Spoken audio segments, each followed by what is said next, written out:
हाँ बोलिए ना, अब बोलो। आखिर कबड्डी का ये चंबल की खबरें कैसे बताइए उसके बारे में, कबड्डी के बारे में। कबड्डी फिल्म हम लोगों की कंप्लीट हो चुकी है और अब हम एक फिल्म बनाने जा रहे हैं जिनका आपने देखा होगा पीछे, ये चंबल के बरके है ना, ये पेनफुल ऑफ पहली ऑफ चंबल। हम लोगों की कबड्डी फिल्म अब अगले महीने तक रिलीज पे है और अब नेक्स्ट पिक्चर आज हम आप सब लोगों को बुलाया है, एक पिक्चर चंबल के बरके जिसका सॉन्ग रिकॉर्डिंग का मुहूर्त है और मुझे आज बहुत खुशी भी है। और ये चंबल के बरके जो पिक्चर है ये पुलिस, जनता और डकैत, इन तीनों के ऊपर की कहानी है। पुलिस डकैत कैसे बनता है और पुलिस उस डकैत को सुधारने के लिए क्या क्या करती है, क्या क्या नियम डकैतों के होते हैं, क्या नियम पुलिस पकड़ने में होती है और क्या डकैत बागी बनता कैसे है। डकैत का मतलब बागी, बागी आदमी बनता क्यों, उसी को लेकर एक कहानी है। और इस कहानी को हमारे सर प्रोड्यूसर सर हरिओम जी शर्मा साहब ने लिखी है, वो आज हमारे साथ ही हैं। आइए आप उनसे बात कीजिए।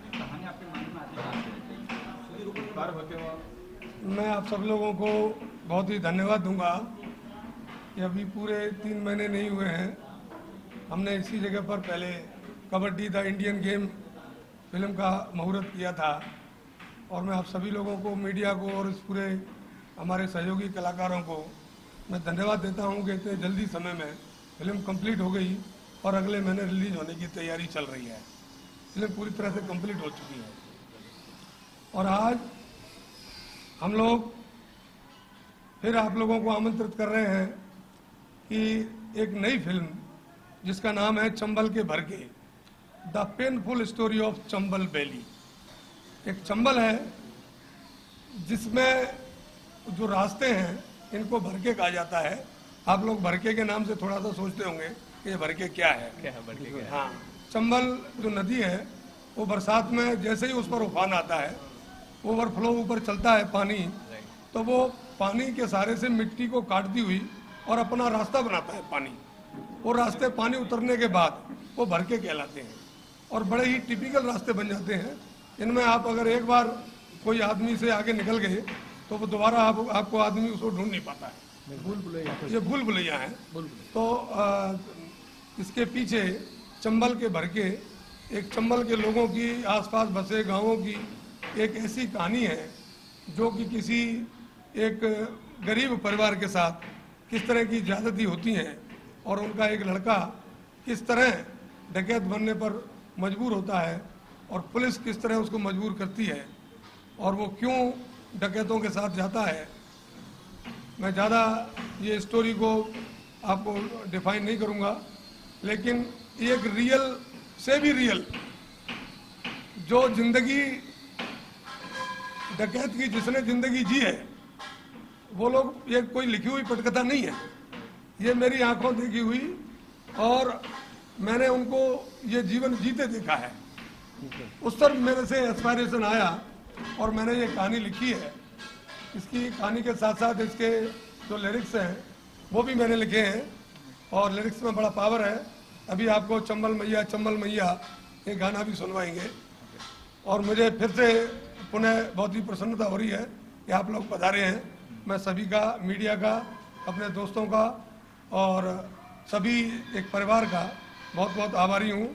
हमारे साथ हमारे जितिन मुखी साहब जो कि हमारी पहली फिल्म कबड्डी में थे और वो इस चंबल के भरके में भी एक बहुत अच्छे रोल में है, हमारे साथ आज आए हुए हैं। इनसे बात में से जितिन मुखी। थैंक यू हरिओम जी। नमस्कार आप सभी लोगों को, जितिन मुखी का सप्रेम बड़ा नमस्कार।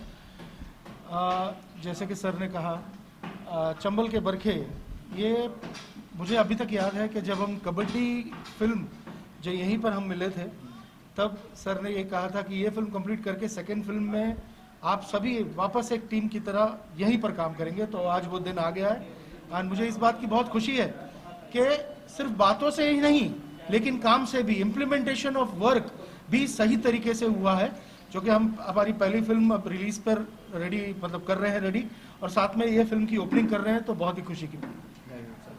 कन्हैया सर आप कुछ बोलना चाहेंगे? नमस्कार सर, मेरा नाम कन्हैया विश्वकर्मा।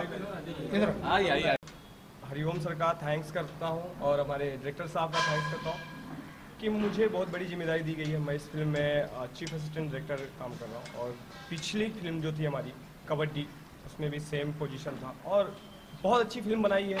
साथ में हमारे जतिन सर का मैं धन्यवाद देता हूँ और आप लोगों के सामने तो बस इतना कहना चाहूँगा कि ये रियल स्टोरी है और सर ने लिखी है बहुत प्यारी स्टोरी, और जितना उन्होंने लिखा है हम कोशिश करेंगे कि उसको साकार करें और आप लोगों के सामने लाएं। मैं बोल देता हूँ पहले, एक साइड में बोलूँ।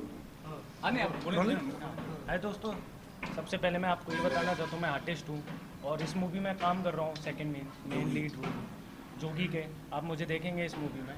और सबसे बड़ी बात कि मैं बेसिकली धौलपुर से हूँ, जिस जगह मैं खुद रहा हूँ वहाँ पर बेसिकली मैंने देखा है वहाँ चंबल कैसा एरिया है, कैसे लोग रहते हैं, कैसे डकैतों के साथ, काफ़ी डकैतों के साथ मैं मिला भी हूँ उनसे, इसलिए इसको मैं समझ पा रहा हूँ अच्छे से और अच्छा देने का कोशिश करूँगा। मैं परफॉर्मेंस अच्छी दूंगा इसमें, आई होप ऐसा हो। Thank you.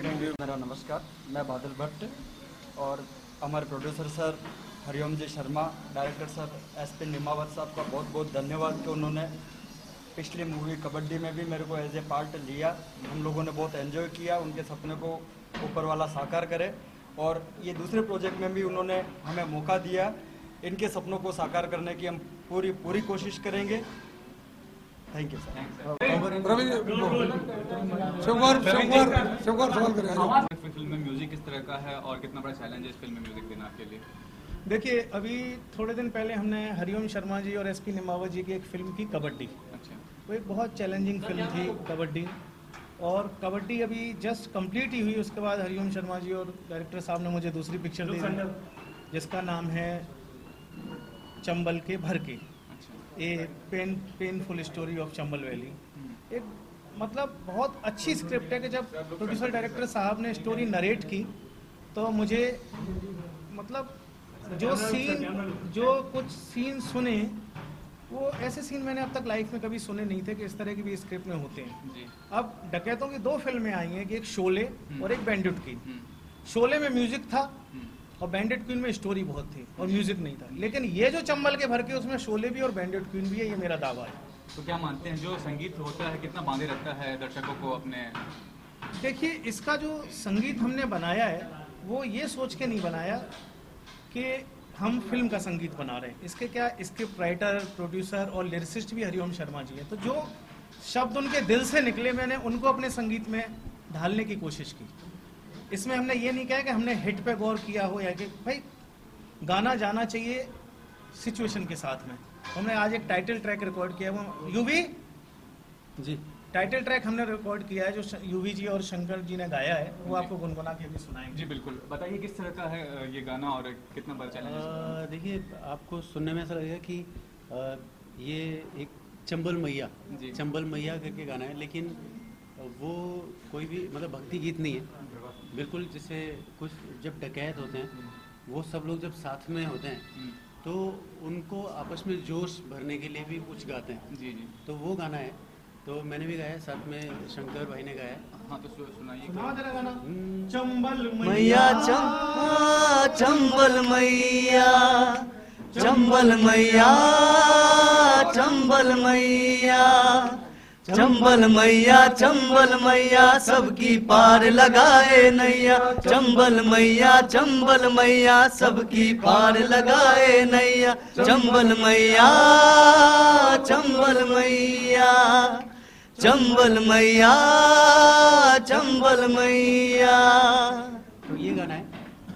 इसके अलावा नहीं, शुरुआत में तो ये अभी टाइटल ट्रैक है। पहला गाना, गाने तो फिल्म में कुल इसमें 4 गाने हैं। इसमें 4 गाने हैं। एक गाना ये चंबल मैया जिसका आज मुहूर्त हो रहा है और वो रिकॉर्ड हुआ है, अभी आप सब लोगों को सुनवाएंगे। और इसके अलावा 3 गाने और, पूरे 4 गाने इस फिल्म में हैं। एक गाना चंबल मैया का है, एक गाना इसमें एक लव सॉन्ग भी है, और एक इसमें एक सूफियाना गाना है जो बहुत ही स्टोरी से रिलेटेड है और कहानी के अंदर से निकले हुए शब्द हैं। आप गाना सुन के अगर कोई जानकार आदमी होगा तो वो गाने को सुन के फिल्म की स्टोरी समझ सकता है, ऐसे शब्द हैं उसके। Thanks all. इंट्रोडक्शन बताइए पहले। हाय, मेरा नाम राधा कोहिनूर है और एसपी निवास सर सबसे पहले मेरा नाम ही पूछे थे, फिर बोले मेरा कोहिनूर मुझे मिल गया, अब तुम मेरे पास ही रहना। अब देखती हूँ नेक्स्ट मूवी के लिए क्या करते हैं। किस तरह किरदार है आपका इस फिल्म में? चंबल के भर के अभी तो सर ने कुछ नहीं बताया, अभी आगे बताने वाले हैं। तो किस तरह किरदार निभाना चाहती हैं आप अभिनेत्री होने के तौर पर? मुझे हर तरह के किरदार बहुत अच्छे लगते हैं।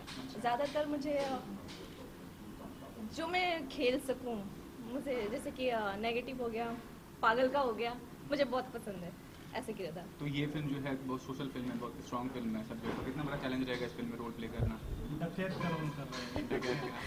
हाँ, ये तो बहुत ही बड़ा चैलेंज होगा मेरे लिए, अगर मिल गया तो। आई होप ऐसा हो। त्रिवेदी, मेरा सवाल आपसे। फिल्म में आपने कितने गाने फिल्म में भैया 4 गाने हैं, जो गीतकार हरिओम शर्मा जी हैं, संगीतकार मैं हूँ, डायरेक्टर साहब एसपी निम्बावत जी हैं, और इनकी दूसरी फिल्म है दोनों लोगों की मेरे साथ में।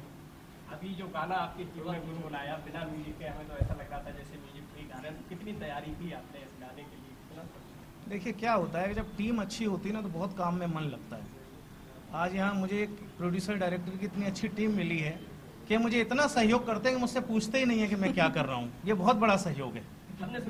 और स्टूडियो में आके ही डायरेक्ट गाना सुनते हैं, इसको सहयोग बोल सकते हैं, भरोसा बोल सकते हैं। तो जब इतना भरोसा होता है तो काम बहुत अच्छा होता है। अच्छा, अभी कुछ दिन पहले एक फिल्म का आपने मुहूर्त किया था, कबड्डी, उसमें भी आपका एक गाना था, और मैंने ये भी सुना था कि कृष्ण जी जो है शूटिंग देखने के लिए गए थे, तो कैसी लगी इनकी शूटिंग? हाँ, मैं जयपुर गया था और मेरा तो काफ़ी फिल्मों का अनुभव है। मैं वहाँ देख के बहुत इमोशनल और खुश हुआ निम्बावत जी को देख के कि मैंने पहली बार किसी को 22 घंटे शूटिंग करते देखा। एक कैमरा सुबह 6 बजे ऑन होता था, कैमरा सुबह 6 बजे ऑन होता था, और अगले दिन एक दिन तो मैं भी रात को शायद 4 बजे तक आपके साथ बैठा। 22 घंटे शूटिंग की है, और वहाँ का एक माहौल ही अपनापन जैसा, सब लोग साथ में खाना खा रहे हैं, सब लोग साथ में, कोई बड़ा नहीं कोई छोटा नहीं, सब एक होटल में रुके हैं, सब एक साथ जा रहे हैं। ये बहुत फैमिली जैसा माहौल मुझे लगा। और ये तो पूरी जो मतलब सबको बांधे रखने की कला वो हरिओम जी की बहुत कमाल की है कि जब हरिओम जी बम्बई में होते तो मैं भी तो अपने दूसरे काम भूल जाता हूँ और हरिओम जी की सेवा में लग जाता हूँ। डॉक्टर साहब, आपसे मेरा एक सवाल है। हाँ बोलिए। चंबल के भरके क्या कहेंगे अगर ये भरके के बारे में अगर आपसे? देखिए, भरके के बारे में हमारे प्रोड्यूसर सर ने पहले भी बताया, जो चंबल का पानी जब नीचे उतरता है और जो रास्ते बनते हैं वो भूल भुलैया टाइप होते हैं, उसको भरके कहते हैं।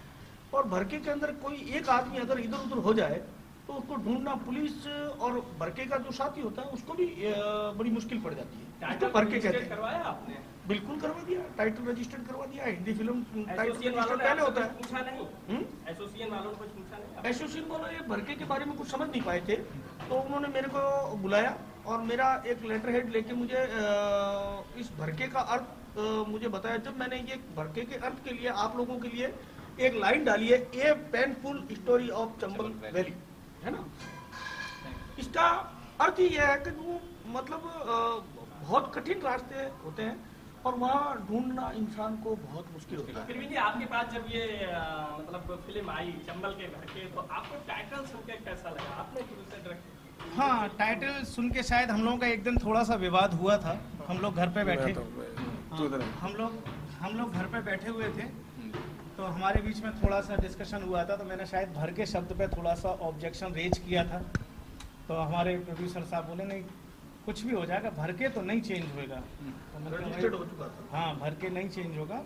तो मैंने कहा शायद लोग ना समझ पाए, तो इसलिए हमने फिर इसमें एक इंग्लिश कैप्शन ऐड किया। लेकिन फिर मैंने ये सोचा कि एक ट्रेडिशनल चीज़ है तो वो आनी चाहिए, उसको हम क्यों अलग से चेंज करें, उसका नाम ही भर के उस चीज़ का, तो उसको बदलना कोई तुक नहीं है किसी। पहली बात तो मेरी ओर से आपको बहुत बहुत बधाई आपकी दूसरी फिल्म के लिए, और आपने पहली आपको बहुत आभार। तो आप फिल्म के प्रोड्यूसर और राइटर भी हैं, तो भरके के बारे में आप लोगों को ज़्यादा बेहतर बता पाएंगे, तो क्या जानकारी देना चाहेंगे हमारे दर्शकों के लिए? देखिए, फिल्में जो बनती हैं आजकल वास्तविक स्टोरी का जमाना है।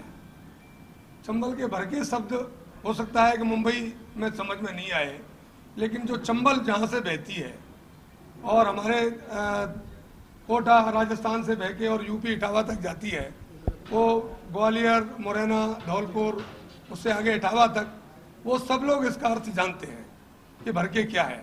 लेकिन फिर भी इस फिल्म के जरिए से मैं ये बताऊंगा कि चूँकि मैं भी बेसिकली धौलपुर का ही हूँ और हमारे लोग इसको सब जानते हैं कि भरके, चंबल के भरके क्या चीज़ होती है, लेकिन इस स्टोरी में शुरुआत में ही इस बात का हम दिखाएंगे कि ये जो टेढ़े मेढ़े रास्ते हैं जिनमें कि डकैतों को पनपने से बहुत सुविधा रहती है और वो पुलिस से और समाज के मुखबिरों से बचने के लिए वो अपने रास्ते यहाँ अपनाते हैं। वो कैसे बचते हैं इनमें, ये है इसमें गाने के बोल हैं कि चंबल मैया है ना, भर के गजब की भूल भुलैया। आगे इसमें वर्ड है कि भर के गजब की भूल भुलैया। आपने जब स्टोरी लिखी होगी, हर कोई राइटर स्टोरी लिखने से पहले एक जगह को देखता है, यस सर, वहाँ के बारे में पूरा रिसर्च करता है, तो आप वहाँ के बदमाश जो है उनसे कभी मिले जाके? कभी बिल्कुल, देखिए ये स्टोरी मेरे जहन में है और बदमाशों से मिलना कोई ज़रूरी नहीं होता है कि बदमाशों से मिले, ठीक है नहीं, लेकिन किस्से कहानियाँ हमारे पुरखे, दादाजी, पिताजी, मामा जी सभी जिन लोगों के बारे में सुनाते हैं और उसको हमने पूरी तरह से समझा है कि वो कैसा जीवन जीते हैं, किस तरह से उनकी लाइफ है, कितने डिफेंस में रहते हैं, वो कैसे खाते हैं, कितना सोते हैं, कितना रात भर भागते हैं, ये सारी चीज़ें मेरे जहन में है। मैंने इसको पूरी तरह से एक रियल टच में उतारा है। थोड़ा कबड्डी फिल्म की भी बात कर लेते हैं। बोलिए। कबड्डी जो फिल्म आपने बनाई तो कब दर्शक उसे देख पाएंगे, कब रिलीज कर रहे हैं? कबड्डी अभी 11 फरवरी को आप लोग आए थे और हमने मुहूर्त किया था और हमारी 15 मार्च से उसका शूटिंग था। पूरा शूटिंग का शेड्यूल पूरा हो गया और हमारे डायरेक्टर साहब SP निम्मावत साहब ने पूरा एक ही शेड्यूल में शूटिंग पूरा कर दिया और फिल्म एडिट में भी हो गई। बहुत ही जल्दी नेक्स्ट मंथ ये रिलीज होने वाली है। इस फिल्म की शूटिंग कब से